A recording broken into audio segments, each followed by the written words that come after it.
You ask Tiger to solve. This deals with linear equations with one unknown. The final result is y equals -5/19. Let's solve it step by step. Simplify the expression. Group like terms.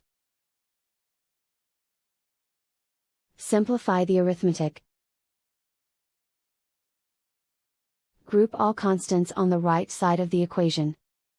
Subtract 5 from both sides. Simplify the arithmetic.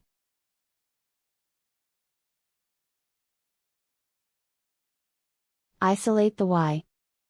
Divide both sides by 19. Simplify the fraction.